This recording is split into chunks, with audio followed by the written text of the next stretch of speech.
أعوذ بالله من الشيطان الرجيم بسم الله الرحمن الرحيم ولا يزالون يقاتلونكم حتى يردوكم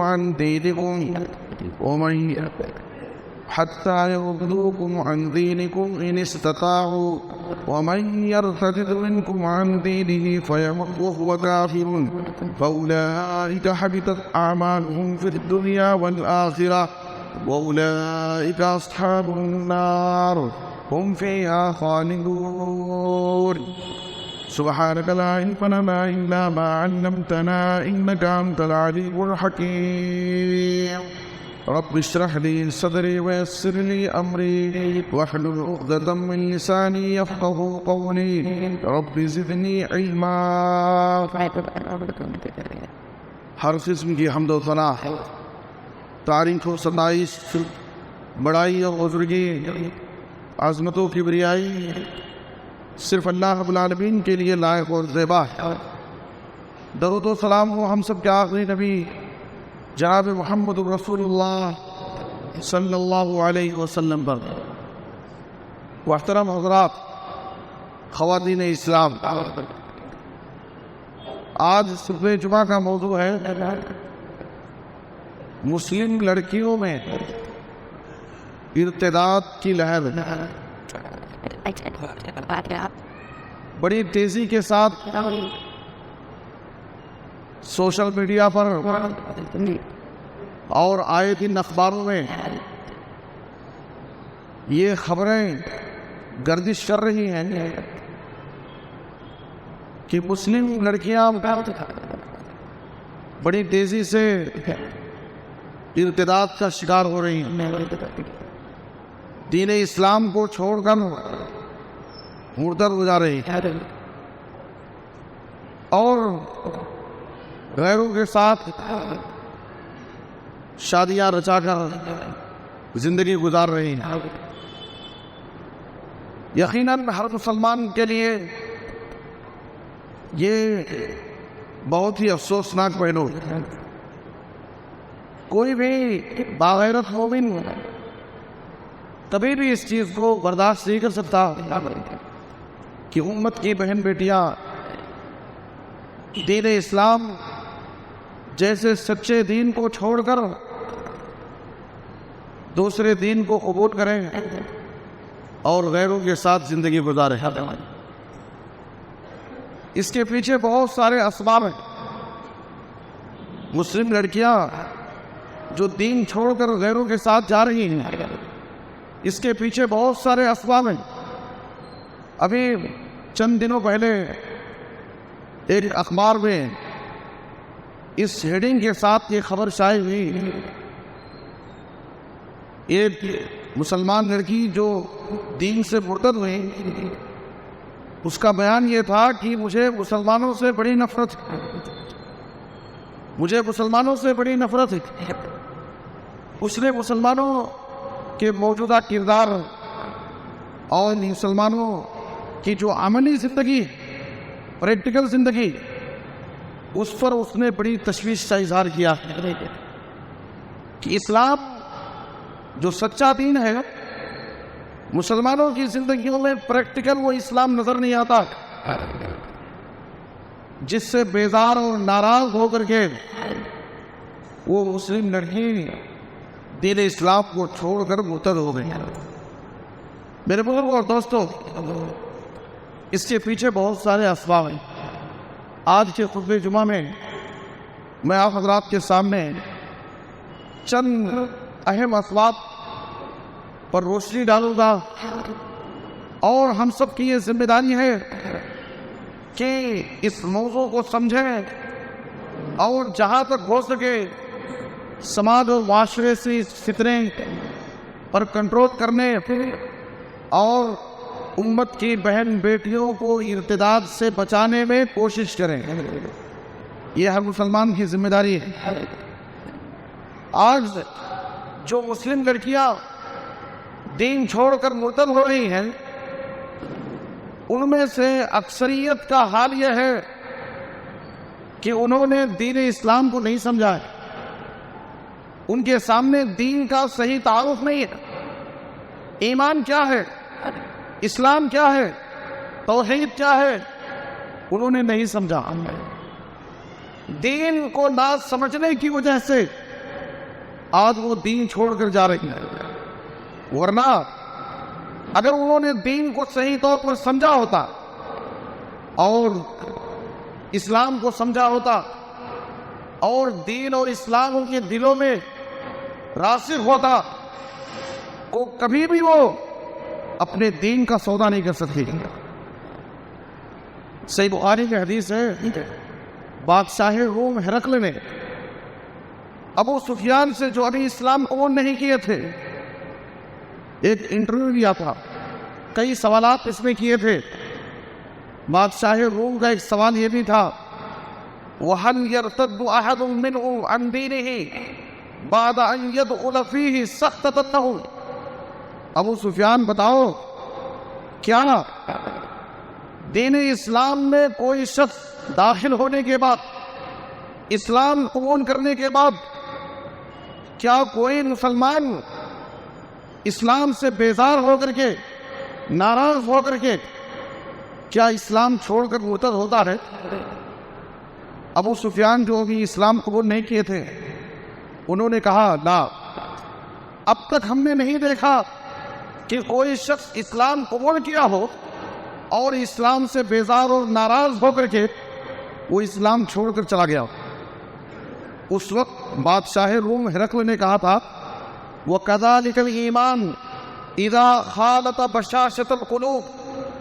ایمان کا یہی حال ہے، جب ایمان، سچا دین، سچا ایمان، سچا اسلام جب کسی کے دل میں بیٹھ جاتا ہے تو کبھی بھی کسی کے ڈر اور خوف سے، مال و دولت کی حرص و لالچ سے وہ کبھی بھی دین کو نہیں چھوڑ سکتا ہے.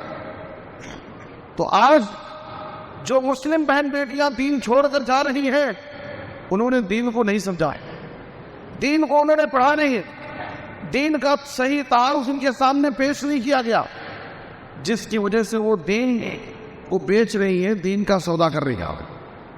سنن نسائی کی وہ روایت ہے، ام سلیم رضی اللہ تعالیٰ عنہا کو جب ابو طلحہ نے شادی کا پیغام بھیجا اس وقت ام سلیم نے کیا کہا، واللہ ما مثلک یا ابا طلحہ یرد ولکنک رجل کافر وانا امرأة مسلمہ ولا يحل لي ان نتزوجك فإن تسلم فذاك مہری فاسلم فکان ذلك مہرا.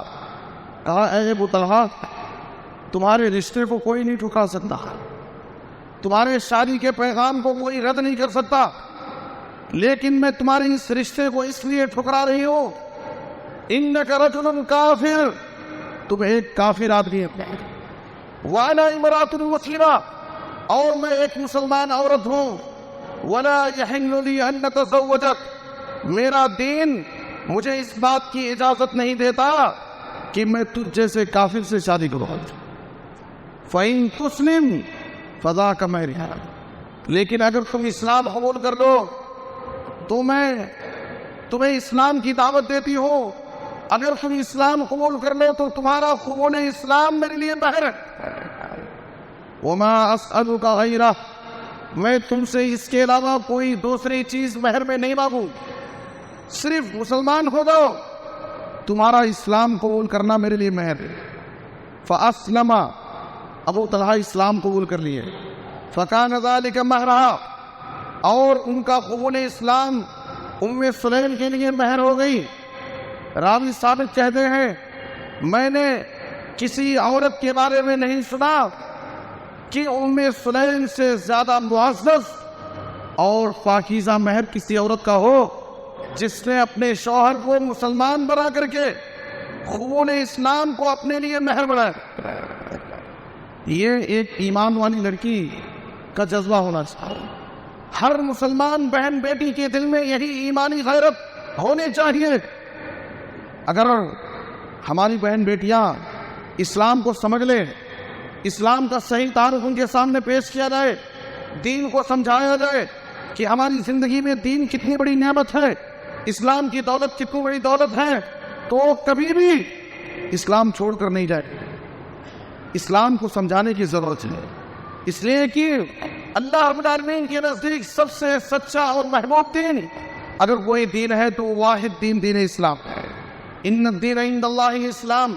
اور دوسری جگہ پر اللہ نے کہا وَمَنْ يَبْتَغِ غَيْرَ الْإِسْلَامِ دِينًا فَلَنْ يُقْبَلَ مِنْهُ وَهُوَ فِي الْآخِرَةِ مِنَ الْخَاسِرِينَ۔ اللہ کے نزدیک محبوب دین اگر کوئی ہے تو واحد دین اسلام، اور اگر کوئی دین اسلام کے علاوہ کوئی دوسرا دین اپنائے گا تو اللہ تعالیٰ اس کو ہرگز قبول نہیں کرے گا۔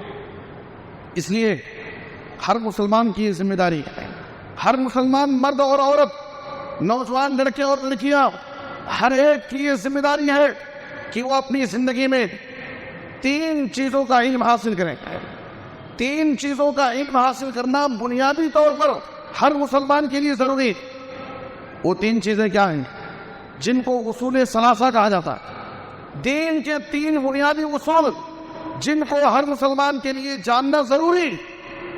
سب سے پہلے اللہ کی معرفت، اللہ رب العالمین کے بارے میں ہم جانیں، اللہ کا تعارف، اللہ کی ذات کیا ہے، اس کا تعارف کیا ہے، اس کی قدرت کیا ہے، اس کی صفات کیا ہے، اس کی عظمت کیا ہے، اس کو جاننا ضروری ہے تاکہ ہم اللہ رب العالمین کے ساتھ کسی کو شریک نہ کریں، اللہ رب العالمین کا حق ادا کریں، اللہ کے حکموں پر عمل کریں، اللہ کی نافرمانی سے بچیں۔ اور دوسری چیز جس کا جاننا ہر مسلمان کے لیے ضروری ہے وہ ہے نبی کی معرفت۔ ہمارے نبی کون ہے، ہمارے نبی کا مقام کیا ہے، ان کی عظمت کیا ہے، ان کی اطاعت، ان کی محبت ہمارے اوپر کتنا ضروری ہے، نبی صلی اللہ علیہ وسلم کے حقوق ہمارے اوپر کیا ہے، ہر مسلمان کے لیے جاننا ضروری ہے۔ اور تیسری چیز دین کے بارے میں جاننا ضروری ہے کہ ہمارا دین کیا ہے، دین اسلام کی خصوصیت کیا ہے، دین اسلام کی اہمیت کیا ہے۔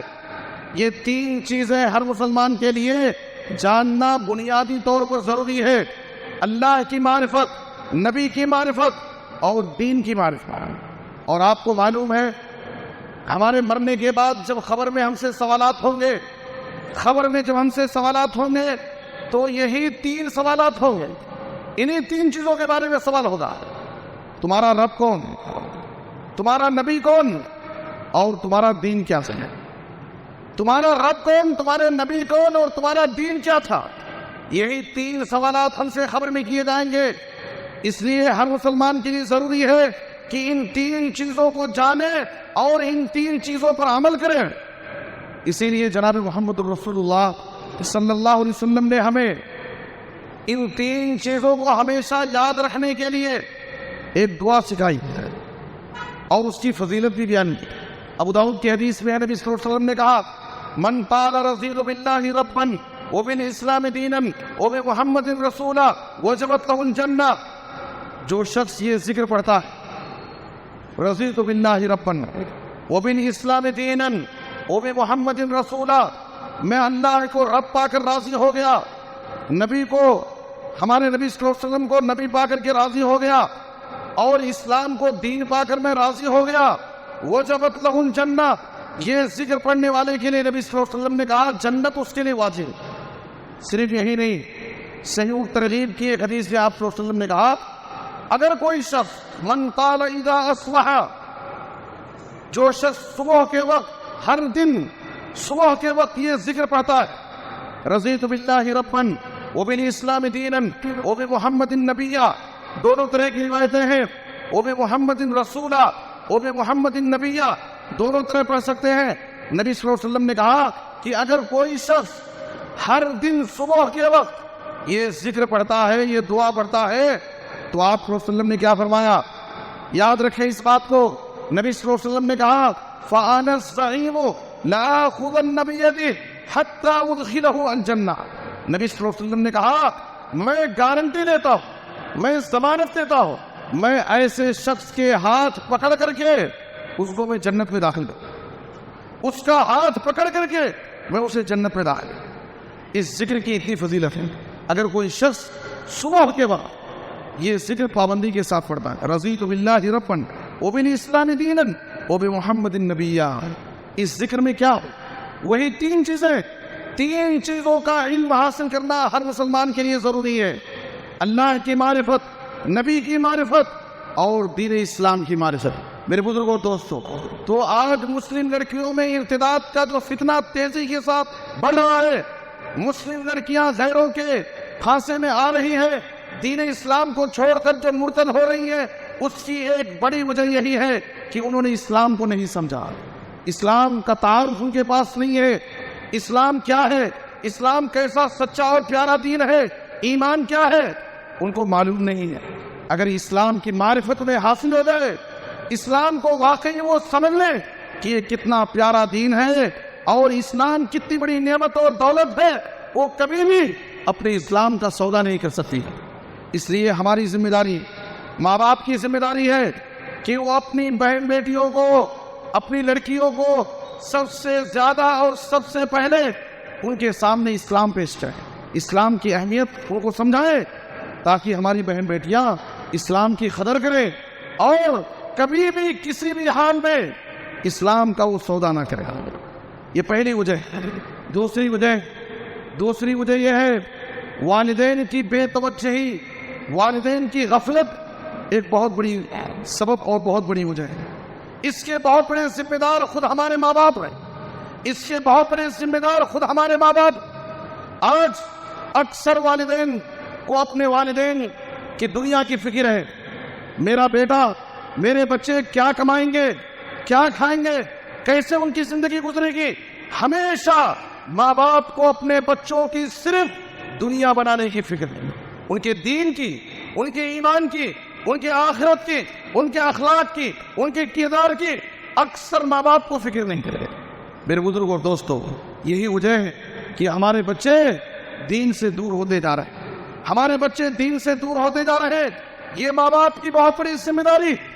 آج ماں باپ کو اس بات کی کوئی فکر نہیں کہ ہمارے بچوں کی ایکٹیویٹیز کیا ہے، ان کا اٹھنا بیٹھنا کن کے ساتھ ہے، ان کا چلنا پھرنا کن کے ساتھ ہے، ان کا رہن سہن کیسا ہے، کن کے ساتھ ان کے دوستانہ تعلقات ہیں، اور ان کے ہاتھ میں موبائل فون ہے۔ آج ماں باپ بڑے پیار سے اپنی بیٹی کو اسمارٹ فون دلاتے ہیں، بیٹی اسمارٹ فون استعمال کرتی ہے، اسمارٹ فون استعمال کر رہی ہے، موبائل فون پر گھنٹوں کسی سے بات کرتی ہے، چیٹنگ کرتی ہے، لیکن ماں باپ کو کوئی فکر نہیں ہے کہ میری بیٹی کس سے بات کرتی ہے۔ فرینڈشپ کے نام پر، دوستی کے نام پر، تعلیم کے نام پر آج آخر ہماری بچیاں کیا کر رہی ہیں؟ ماں باپ کو توجہ دینے کی ضرورت ہے، ماں باپ کو توجہ دینے کی ضرورت ہے۔ جبکہ ہماری بہن بیٹیاں غیروں کے ساتھ چلی جائیں، اپنے دین کو بیچ دیں، کسی سے ناجائز تعلقات قائم کر لیں، اس وقت خون کے آنسو بہانے سے پہلے ماں باپ کی یہ بہت بڑی ذمہ داری ہے کہ ان کی تربیت کی فکر کریں، ان کی تربیت کی فکر کریں۔ میرے بزرگوں اور دوستوں، وہ ماں باپ جو بڑی عزت کے ساتھ، بڑی شان کے ساتھ سر اٹھا کر کے زندگی گزارتے تھے، آج اپنے بچوں کے کارناموں کی وجہ سے آج ان کا سر نیچے ہو گیا اور جماعت میں بدنام ہو گئے۔ اچھے گھرانے، اچھے خاندانوں سے تعلق رکھنے والے اپنی بیٹیوں کی غلط حرکتوں کی وجہ سے، اپنے بچوں کے ناجائز تعلقات کی وجہ سے آج ماں باپ کا سر عزت کے ساتھ جھک گیا، شرمسار ہو گئے، سماج اور معاشرے میں بے عزت اور بدنام ہو گئے۔ ماں باپ کی بہت بڑی ذمہ داری ہے۔ آج بچوں میں جو بگاڑ آ رہا ہے اس کے بہت بڑے ذمہ دار خود ماں باپ ہیں۔ قرآن مجید میں سورہ تحریم کی آیت نمبر 6 میں اللہ نے کہا، یا ایھا الذین آمنوا قوا انفسکم واہلیکم نارا، اے ایمان والو تم اپنے آپ کو اور اپنے اہل و عیال کو، اپنے بیوی بچوں کو جہنم کی آگ سے بچاؤ۔ ہمیں خود اپنی آخرت کی فکر کرنا ہے، ہمیں خود اپنی آخرت کی فکر کرنا ہے اور اپنے بیوی بچوں کی بھی آخرت کی فکر کرنا ہے۔ ہمیں خود اپنے آپ کو جہنم کی آگ سے بچانا ہے اور اپنے بیوی بچوں کو بھی جہنم کی آگ سے بچانا ہے۔ یہ ہماری ذمہ داری۔ جناب محمد رسول اللہ صلی اللہ علیہ وسلم نے فرمایا، الرجل راع علی اہل بیتہ وهو مسؤول عن رعیتہ والمرأة راعیۃ علی اہل بیت زوجها وولدہ وہی مسؤولۃ عنہم۔ ایک آدمی اپنے گھر کا ذمہ دار ہوتا ہے، اس سے اس کی ذمہ داری کے بارے میں قیامت کے دن سوال ہوگا۔ ایک عورت اپنے شوہر کے گھر اور اس کے بچوں کی ذمہ دار ہوتی ہے، قیامت کے دن اس سے اس کی ذمہ داری کے بارے میں سوال اٹھا۔ تو ماں باپ کی یہ بہت بڑی ذمہ داری ہے۔ ماں باپ کی ذمہ داری صرف یہی نہیں ہے کہ اپنے بچوں کی دنیا کی فکر کریں، ان کے کھانے پینے کی فکر کریں، ان کے لباس اور پوشاک کی فکر کریں، ان کے گھر بار بنانے کی فکر کریں، بلکہ ان کی دنیا سے کہیں زیادہ ان کے دین، ان کے ایمان کی فکر کریں۔ یہ ماں باپ کی ذمہ داری ہے۔ میرے بزرگوں دوستو، ماں باپ کو اپنی ذمہ داریوں کو سمجھنے کی ضرورت ہے۔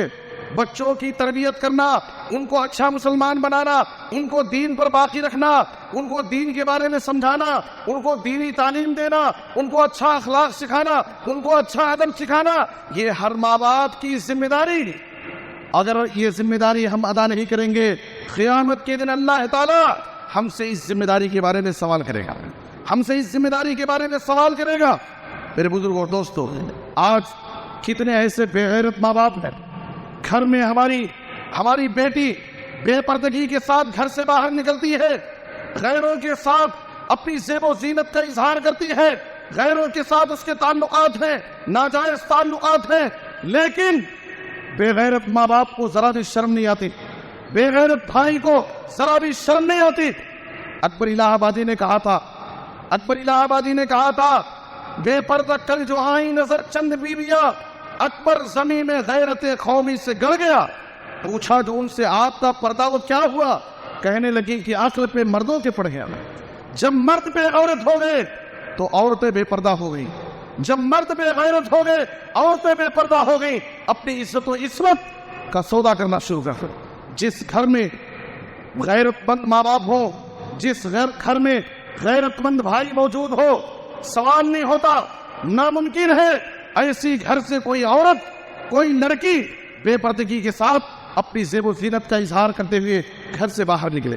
ماں باپ کی بہت بڑی ذمہ داری ہے، اسی لیے شریعت نے ایسے شخص کو، ایسے مرد کو، ایسے باپ کو، ایسے بھائی کو دیوس کہا ہے جو اپنے گھر میں، اپنی بیوی میں، اپنی بہن میں، اپنی بیٹی میں بے غیرتی دیکھتا ہے، بے حیائی دیکھتا ہے، لیکن دیکھ کر کے اس کی غیرت نہیں جھنجھوڑتی، اس کو غیرت نہیں آتی، اس کو شرم نہیں آتی، دیکھ کر کے بھی خاموش رہتا ہے۔ نبی صلی اللہ علیہ وسلم نے کہا اسلام کی نظر میں ایسا مرد، ایسا باپ، ایسا بھائی دیوس ہے جو اپنی بہن کے اندر، اپنی بیٹی کے اندر، اپنی بیوی کے اندر بے حیائی دیکھتا ہے، بے پردگی دیکھتا ہے، غیروں کے ساتھ، لوگوں کے ساتھ، اجنبی لوگوں کے ساتھ اس کا اٹھنا بیٹھنا دیکھتا ہے، لیکن اس کی غیرت اس کو نہیں جھنجھوڑتی۔ نبی صلی اللہ علیہ وسلم نے ایسے دیوس کے بارے میں کہا ثلاثۃ لا يدخلون الجنہ، یاد رکھو 3 قسم کے لوگ ایسے ہیں جو جنت میں داخل نہیں ہوں گے۔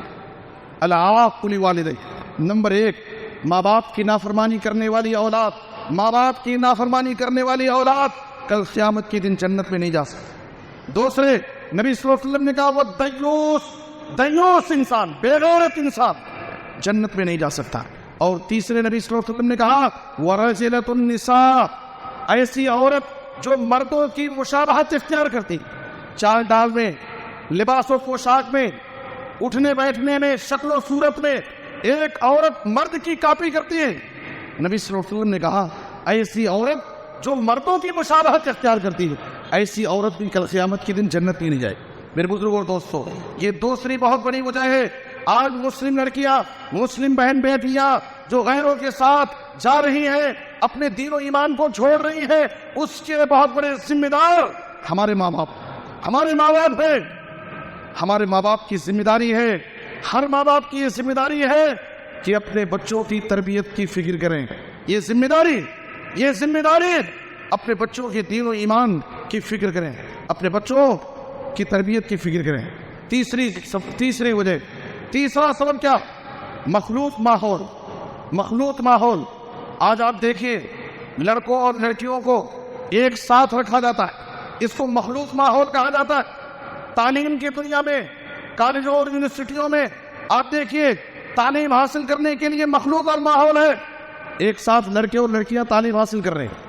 اور آفسوں میں ملازمت کا مخلوط ماحول، مردوں کے ساتھ، اجنبی لڑکوں کے ساتھ، اجنبی مردوں کے ساتھ ہماری بہن بیٹیاں، ہماری عورتیں آفسوں میں ملازمت کر رہی ہیں۔ یاد رکھیے جہاں پر مرد اور عورت، لڑکے اور لڑکیاں ایک ساتھ زندگی گزاریں گے، وہاں پر فتنہ ہونا ضروری ہے، وہاں پر عزت و عصمت محفوظ نہیں رہ سکتے، ہماری عزتیں بھی لٹیں گے اور ہمارا دین و ایمان بھی لٹے گا۔ اس لیے ہمارا دین ہم کو لڑکوں اور لڑکیوں کو مخلوق ماحول سے روکتا، منع کرتا ہے۔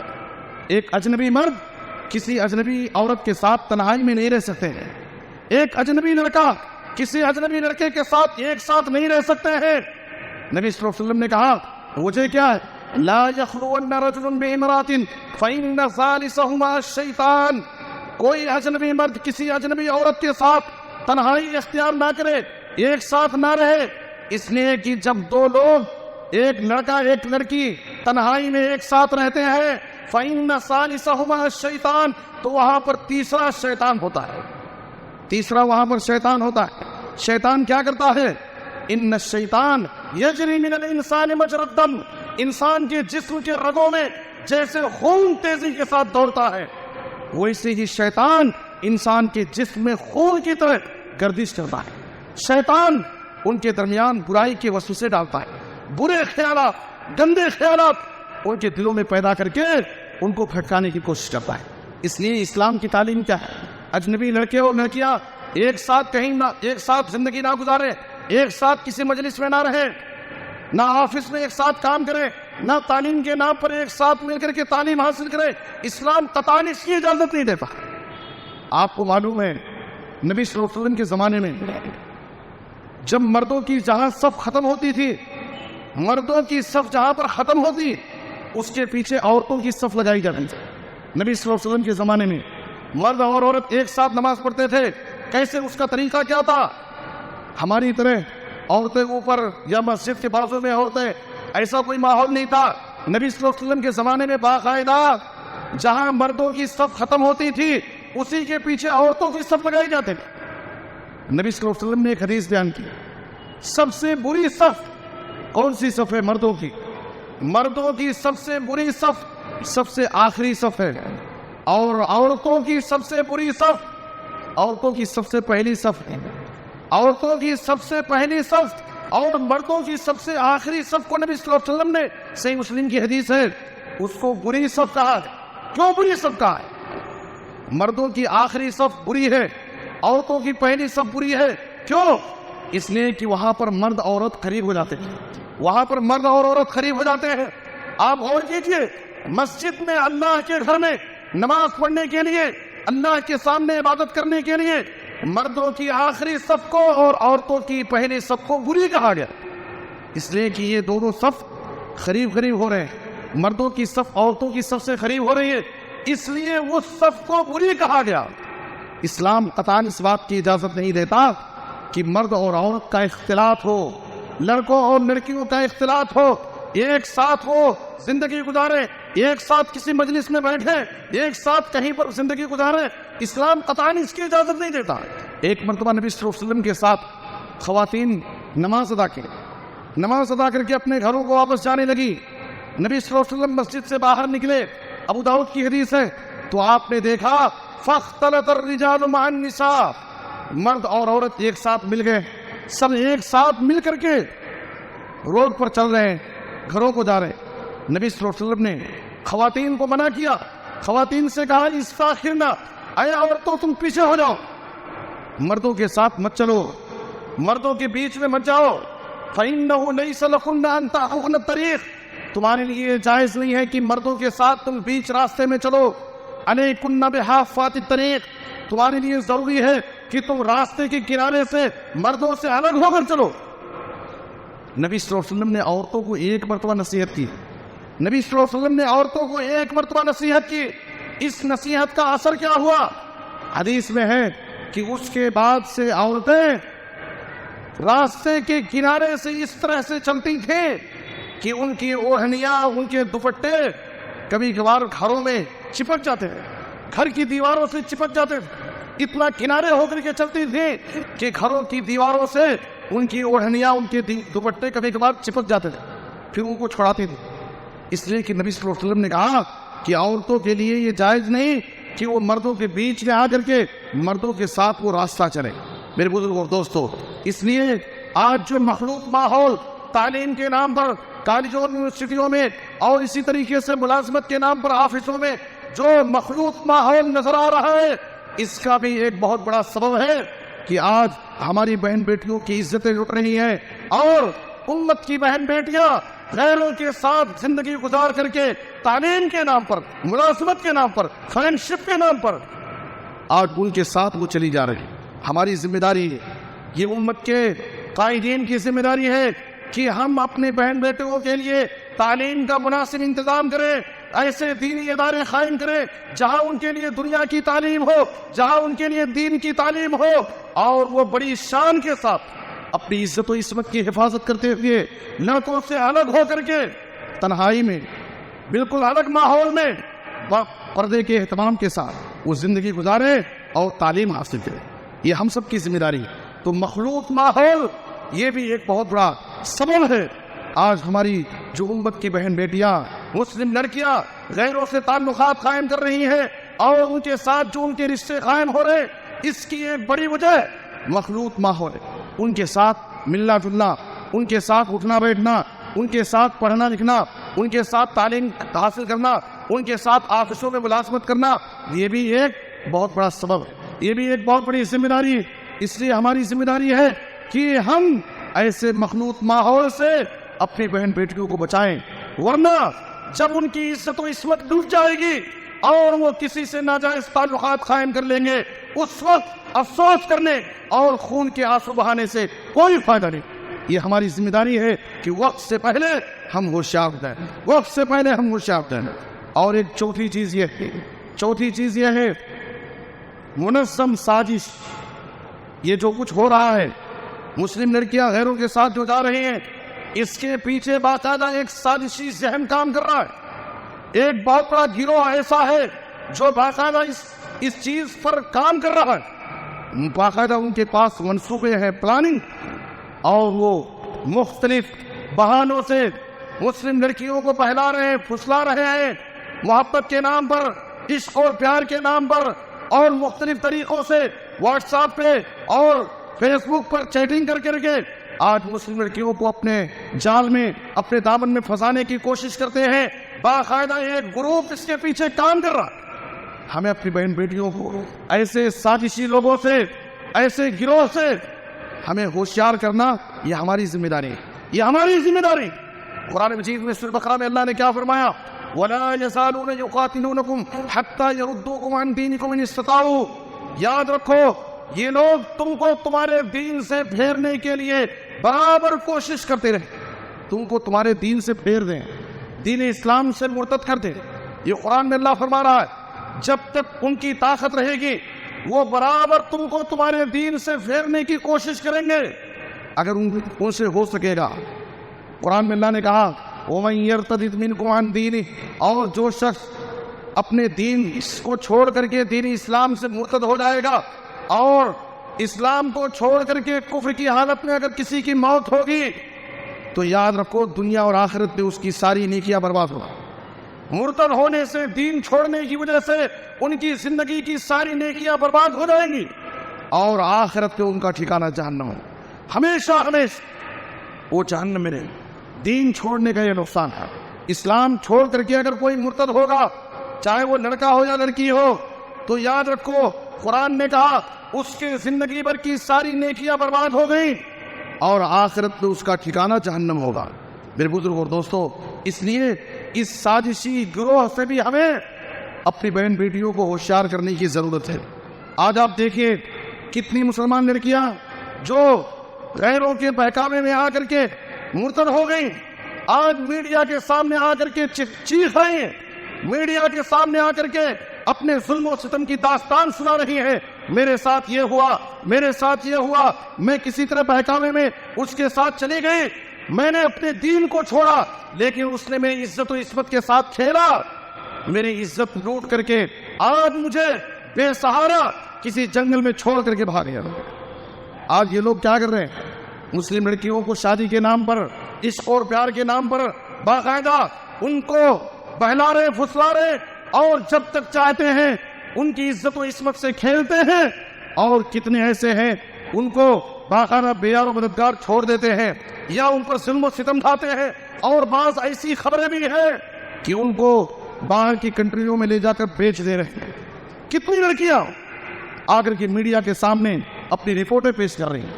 اس لیے اس سازشی گروہ سے ہمیں اپنی بہن بیٹیوں کو ہوشیار کرنے کی ضرورت ہے، ہمیں اپنی بہن بیٹیوں کی حفاظت کرنے کی ضرورت ہے۔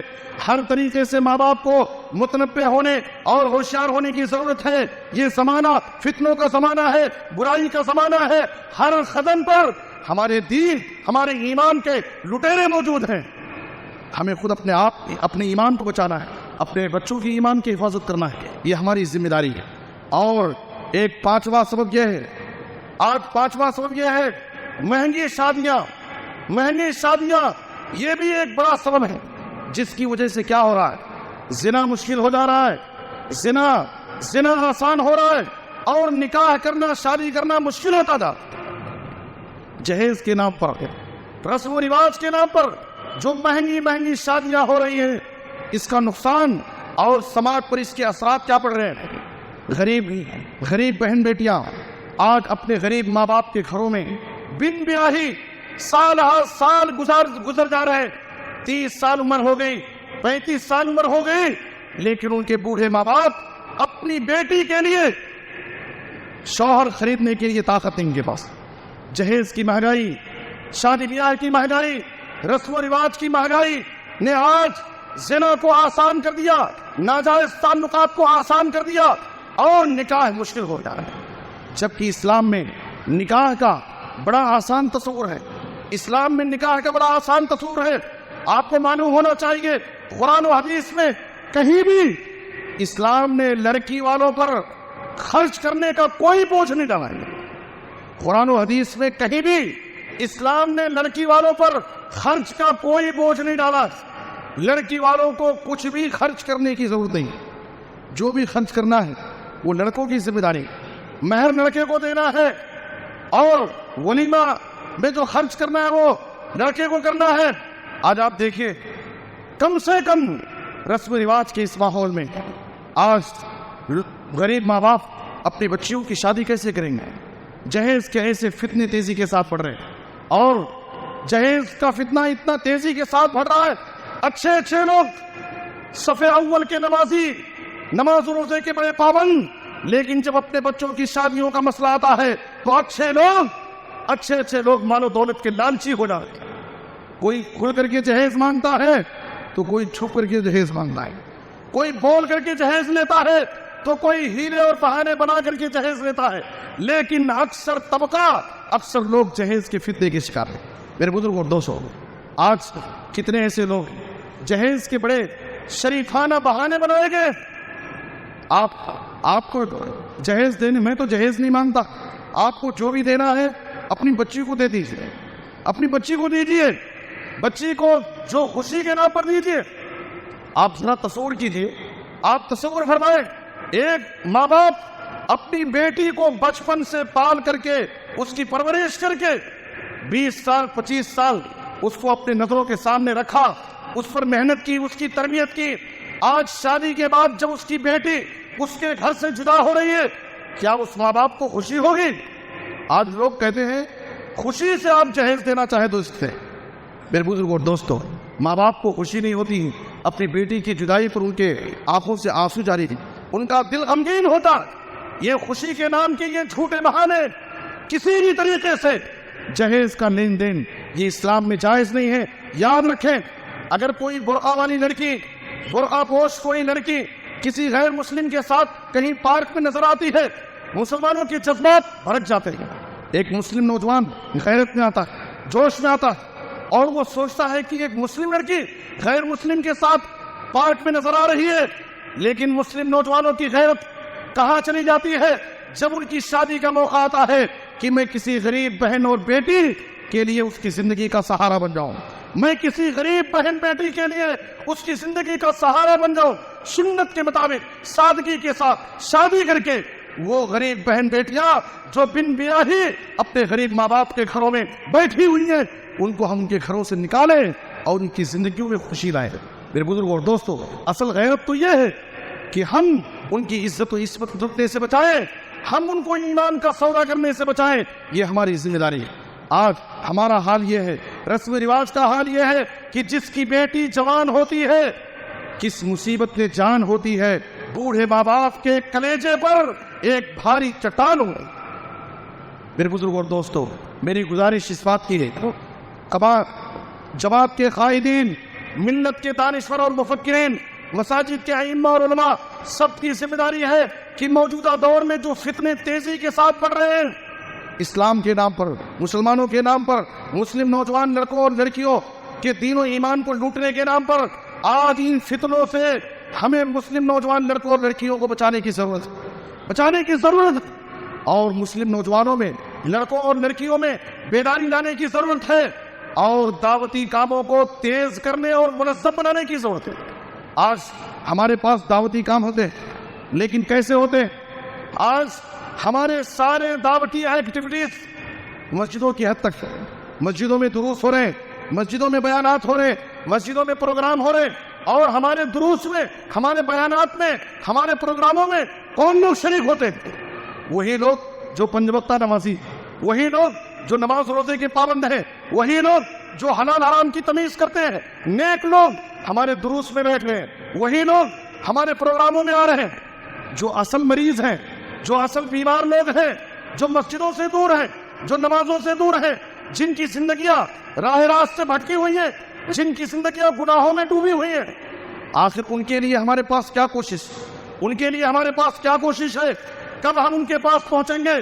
ضرورت اس بات کی ہے کہ ہماری دعوتی کاموں کو گلیوں اور محلوں میں لے جائیں، گلیوں میں جائیں، محلوں میں جائیں، ایسے لوگوں تک پہنچے جن تک اسلام نہیں پہنچا ہے، ایسے لوگوں تک ہم پہنچے جن کو اسلام کے بارے میں صحیح معلومات نہیں، جو مسجدوں سے دور ہے، جو نمازوں سے دور ہے، ایسے گلی محلوں میں جا کر کے ہم دین کی دعوت کا کام کریں۔ اور جو آج مسلمانوں میں تیزی کے ساتھ برائیاں بڑھ رہی ہیں، یہ ہماری ذمہ داری ہے کہ مسلم معاشرے سے برائیوں کو حتی المقدور جہاں تک ہو سکے ختم کرنے کی کوشش کریں۔ اللہ ہم سب کو نیک توفیق دے۔ اللہ تعالیٰ ہم میں سے ہر شخص کو اپنی اپنی ذمہ داریوں کو سمجھنے اور ان کو بحسن خوبی انجام دینے کی توفیق عطا فرما۔ اے اللہ، مسلم نوجوان لڑکوں اور لڑکیوں میں جو بے راہ روی تیزی کے ساتھ جو فتنے بڑھ رہے ہیں، اے اللہ ہمارے مسلم نوجوانوں اور لڑکوں اور لڑکیوں کی حفاظت فرما، ان کے دین و ایمان کی حفاظت فرما، ان کے اخلاق و کردار کی حفاظت فرما۔ اے اللہ ہم سب کو ہر قسم کے ظاہری اور باطنی فتنوں سے محفوظ فرما۔ اے اللہ جو بھی پریشان حال ہے ان کی پریشانیوں کو دور فرما۔ اے اللہ جو مقروض ہیں انہیں ادائیگی قرض کی کوئی آسان سبیل پیدا فرما۔ اے اللہ پورے عالم میں اسلام اور مسلمانوں کو عزت، ترقی اور غلبہ نصیب فرما۔ ہر جگہ مظلوم مسلمانوں کی حفاظت فرما، ان کی غیبی مدد فرما۔ اے اللہ ہمیں کتاب و سنت پر عمل کرنے کی توفیق دے، خاتمہ ہو تو خاتمہ بالخیر، کلمہ توحید وفات دے۔ آمین تقبل یا رب العالمین۔ وصلی اللہ علی نبینا محمد وآلہ وصحبہ اجمعین۔ بارک اللہ لنا ولکم فی القرآن العظیم ونفعنی وإیاکم بالآیات والذکر الحکیم، انہ تعالی جواد قریب ملک الرؤوف الرحیم۔